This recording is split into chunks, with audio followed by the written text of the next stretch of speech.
And I welcome you back to the Brink channel. Today we are talking about the drought.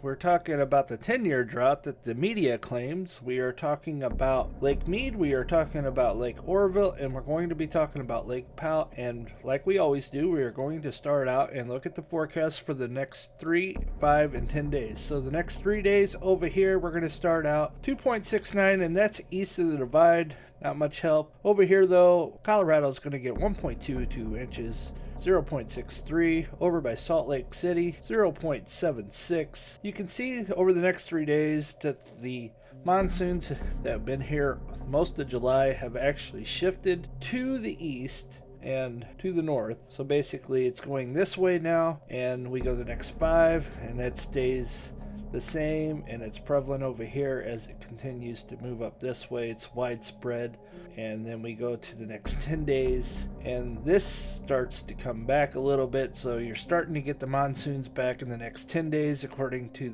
the maps. And then we go down by Flagstaff, 1.3 inches. Go up here, Grand Junction up here, and they're going to get around a ½ inch in the next 10 days. And over here in the Colorado, 1.85. So that's great news for the Colorado. Down here, you're going to get 1.92. So kind of good news for Lake Powell. Good news for Lake Mead. It's definitely going to keep those water levels at check at very best. Maybe they'll rise just a little bit. We'll just have to wait and see. In California, you get 0.6, and the rest of the state pretty well empty. There's no rain whatsoever in the next 10 days, and the drought continues. Now, we are going to go and check out the drought. In 2015, they really had a bad drought. In 2016, they had a bad drought. But 17, 18, and 19 wasn't as bad as people thought. And they said it's a 10-year drought, but I mean, you guys skipped a bunch of years there. 10-year drought means 10 in a row, right? That's what I would think. But the media spins it like it's been going on for 10 years straight. So I have some evidence it's going to be really catchy.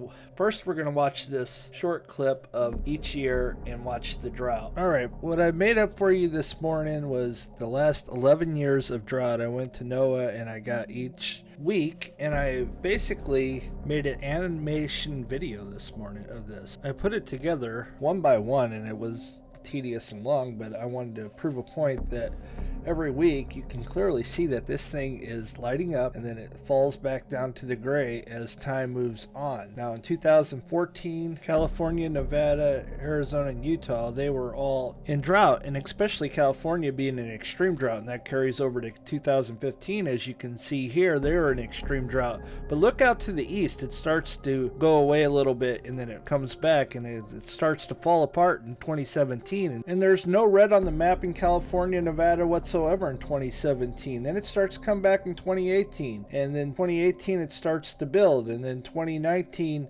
it goes away again, as you can clearly see right here. And then in 2020 it starts to slowly come back.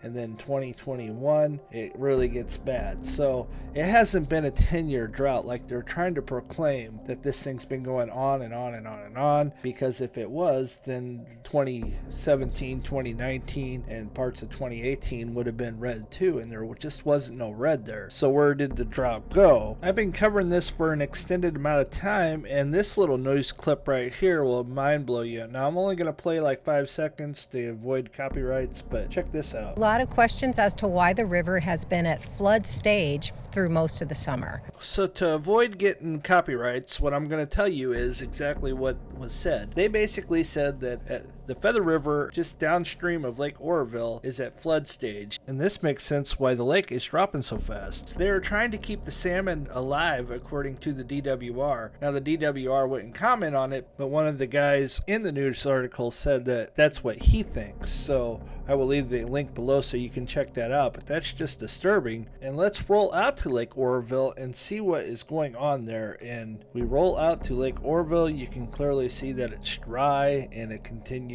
to drop, and the water level is currently at 646.65 feet MSL, Sunday, August 1st, 2021. 6 a.m. The level is 253.35 feet below full pool of 900. You can see this thing all of a sudden, instead of dropping a foot and change every day, now it's only dropping like Lake Mead's levels like 0.7. And clearly that could be one of two things. Either that news article that we just watched, they like, uh-oh, we got caught with our pants down, or it could be possibly the generators are slowing down because they're getting close to being out of juice. Like once it gets to 640 feet, from my understanding, the generators will be lost, and they're really only 6.65 feet. So the pressure behind it's not as intense as it once was, almost to Deadpool with generating power, and that is going to happen sometime this month, I'm guessing. So we'll watch this every Sunday and Wednesday like we have been, but in the meantime, let's roll over to Lake Powell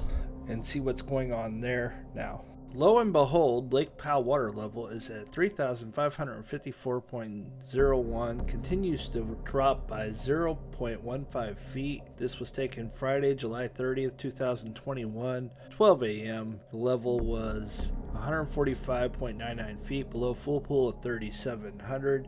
This is disturbing. I thought that the water levels would have rose because they said that they're letting water out from the Flaming Gorge.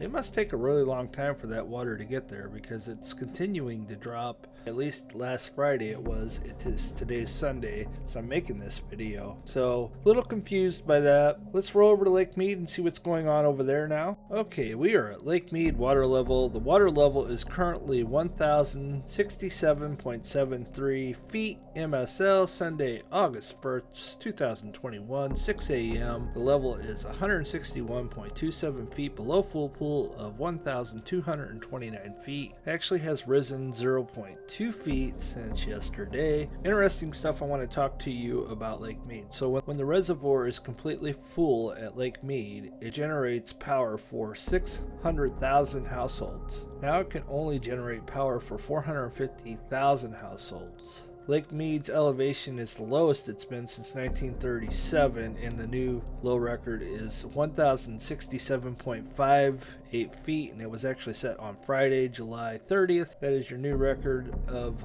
Lake Mead. So, thing is up and down, seesaw, just like it is up here. It goes up and down, slowly trending down, but it does have some peaks, and those are from the monsoons. Lake Powell is really not contributing much this year, and this is why it continues to drop. Now, where did all the water go? The water continues to drop. It just goes to California and then out to the ocean. Shouldn't California be responsible to return that water? That's what I think. And the last thing I got for you, the video that I put out Wednesday about getting water from Lake Michigan. Apparently they have some kind of water treaty with Canada. You'd have to get Canada's permission to tap into all the Great Lakes. Then people from Michigan themselves were like, if they want our water, they can move here. Well, if you had a migration to Michigan, then you guys would be complaining that everybody moved from California to Michigan, and that would be a problem as well. I just don't see that being a happy ending either. I'm looking for solutions. All these other people are like, just don't take our water, whatever you do. Hey, solutions are solutions. Let's figure something out. We need to be figuring this problem out. Migration's not an option, really. Think about it. Would you want to move from your home, no matter where you lived? Just saying. Let's say Lake Michigan dried up. It's a possibility. Probably not going to happen, but it could happen. You never know. So anything's possible. Probably not feasible, but hey, you never know. That's my thoughts on that. I'm sorry that I haven't been able to get to everybody's comment. You guys overwhelm me. I used to be able to keep up like nothing, but the more viewers I get, the harder it is. So don't take that personal. I appreciate everybody for commenting. Whether you liked it or didn't like it, I figured there would be a lot of people who liked it and a lot of people did, and there was a lot of people who didn't like it, and I figured that is pretty controversial, and I knew that going in. That's all I got for today, and also I won't be back on Wednesday. I'll be looking for me on Tuesday. I'm going to try to put a video out on Tuesday instead of Wednesday. I got things going on Wednesday and Thursday. Be busy, and then be back with you on Sunday after that. You guys have a blessed day. See you on the next one. God bless.